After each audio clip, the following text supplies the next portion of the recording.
Mifumo ya ulinzi wa anga ya Iran imewekwa katika hali ya tahadhari ili kukabiliana na ndege pamoja na droni, huku ikulu ya Marekani ikiashiria kwamba haitazuiliwa na muda wa mwisho uliowekwa na bunge la nchi hiyo Congress kuhusu vita vya Iran unaofikia mwisho Ijumaa usiku. Josephat Charo na maelezo ya kina. Mashirika ya habari ya Tasnim na Fars nchini Iran yameripoti kwamba mifumo ya ulinzi wa anga iliyosikika katika baadhi ya maeneo ya mji mkuu Tehran iliwashwa kukabiliana na ndege ndogo na ndege zisizo na rubani za upelelezi kwa takriban dakika 20, lakini baadaye hali ilirejea kawaida. Utawala wa Rais wa Marekani Donald Trump unakabiliwa na tarehe ya mwisho ya usiku wa manane inayokaribia leo Ijumaa kupata idhini ya bunge kwa vita dhidi ya Iran na kusababisha mgongano kati ya ikulu ya White House na bunge. Utawala wa Trump ulisema kwamba kipindi cha siku 60 cha kutafuta idhini kilisitishwa kutokana na ufanisi wa makubaliano ya kusitisha mapigano yaliyofikiwa mwezi uliopita.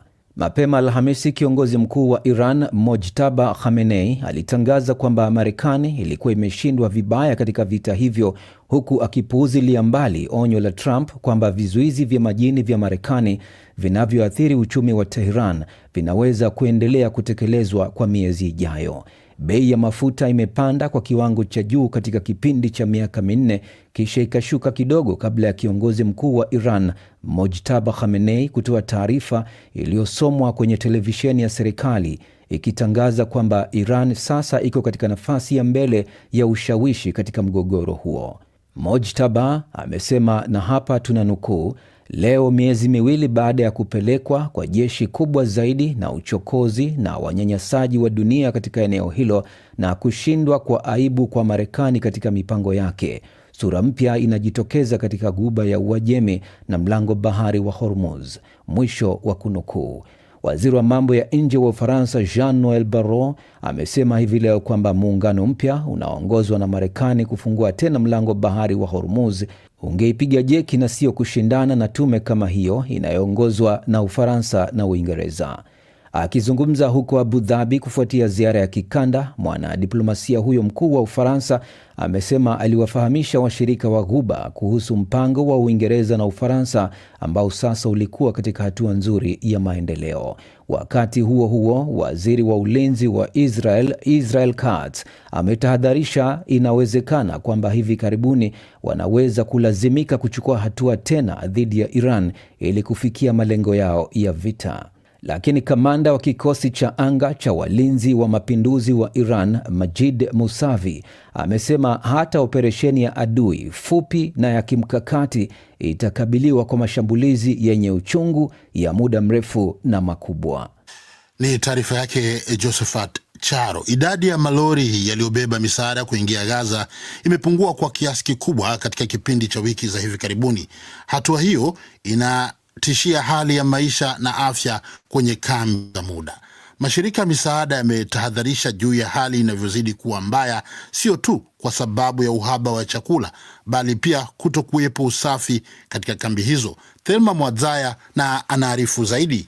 Takwimu za Umoja Mataifa zinaashiria kuwa idadi ya magari ya misaada imepungua, ijapokuwa maelfu ya watu wanategemea usaidizi huo.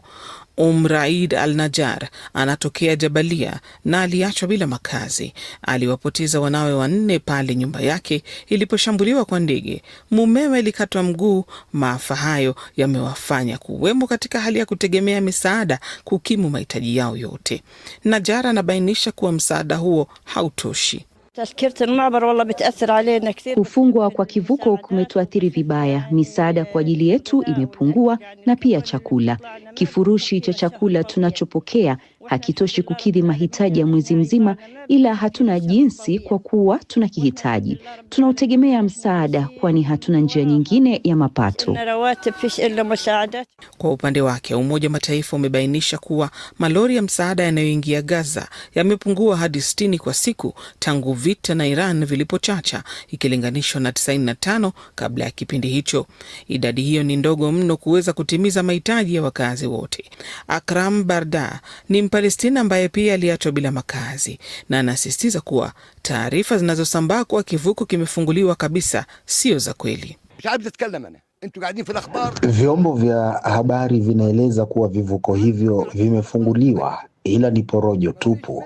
Ulimwengu unasambaziwa taarifa za uongo. Vivuko vinafunguliwa kuruhusu malori 50 tu na hayatoshi. Kabla ya vita kuanza, malori kati ya 600 na 1000 yaliingia kila siku, na idadi hiyo pia ilikuwa itoshelezi mahitaji ya wakazi wote.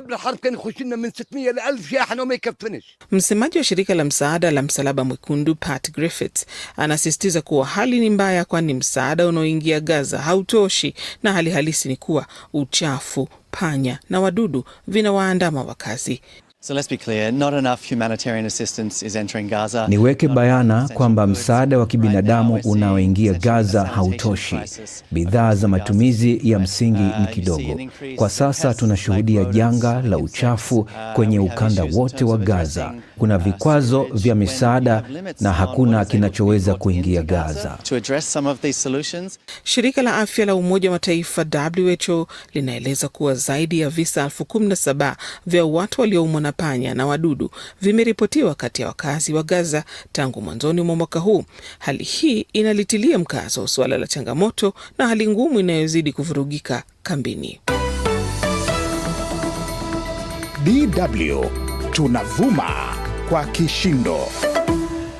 Msikilizaji na unayetazama tu, hali nchini Mali imeendelea kuwa ya wasiwasi kufuatia mashambulizi makubwa yaliyofanywa na makundi ya itikadi kali. Jana makundi hayo yalitoa wito wa mshikamano wa kupindua serikali ya kijeshi iliyo madarakani, huku wakiweka vizuizi vya kuelekea mji mkuu Bamako. Mashambulizi makubwa ya anga ya muungano wa kijeshi wa kupambana na makundi ya itikadi kali. Saumu wa Simba na taarifa ya kina. Makundi ya itikadi kali nchini Mali yanataka kuondoa madarakani utawala mjini Bamako ulioingia kwa mapinduzi tangu mwaka 2020, na jana usiku taarifa ya JNM ambalo ni kundi kubwa la muungano wa makundi ya itikadi kali yanayopigania kile wanachokiita Uislamu na Waislamu, na ambalo pia ni washirika wa mtandao wa kigaidi wa Al-Qaeda, iliyataka makundi mengine ikiwemo vyama vya kisiasa, mamlaka za kidini, mashirika ya kiraia na jamii kwa ujumla wake kuungana katika mapambano dhidi ya utawala huo wa kijeshi. Na wito huu umefuatia mashambulizi makubwa mwishoni mwa juma yaliyofanywa kwa ushirikiano wa makundi ya itikadi kali na waasi wanaopigania kujitenga kaskazini mwa Mali wa Tuareg dhidi ya wanajeshi. Kwenye mapambano hayo, jeshi la Mali lilizidiwa nguvu na kutimuliwa katika mji wa Kidal. Kundi la JNM linadai linataka kuondoa utawala wa kijeshi na kuweka serikali jumuishi ya mpito itakayowashirikisha watu wote wa Mali. Katika kanda ya video iliyochapishwa jana, kundi hilo la Jamaat Nusrat al-Islam wal Muslimin limejinadi kwamba limeikamata kambi ya jeshi ya Humburi na kuvidhibiti vituo viwili vya ukaguzi wa magari karibu na mji mkuu Bamako. Mwanzoni mwa wiki hii liliweka wazi dhamira yake ya kuweka vizuizi kwenye barabara zote za kuelekea mji mkuu Bamako, likitishia kuchukua hatua kali dhidi ya mtu yote anasafiri kwa barabara kuelekea mji mkuu huo au mji wa kati ulioko karibu na Bamako ambao ni ngome ya wanajeshi. Ripoti zinasema magari ya kuelekea mji mkuu Bamako yamepungua katika kipindi cha siku 2 zilizopita kutokana na kitisho kilichotolewa na makundi hayo.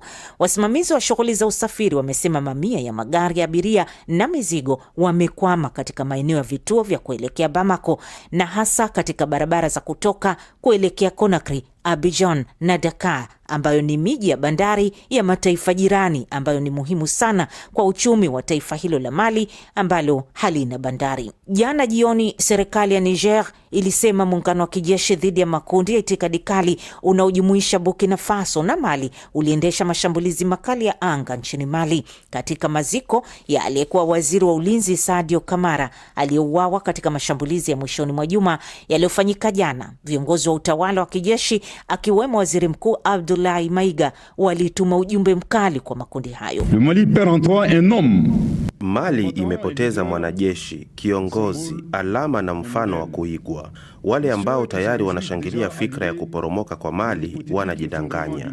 Mali itaendelea kusimama daima, na tutawathibitishia kwamba mamilioni ya kina Kamara wengine wako tayari kuubeba mwenge. Kamara se bouscule déjà au portillon pour prendre valablement la relève. Maelfu ya Wamali walijitokeza kwenye maziko ya kiongozi huyo katika viwanja vya jeshi kwenye mji mkuu Bamako.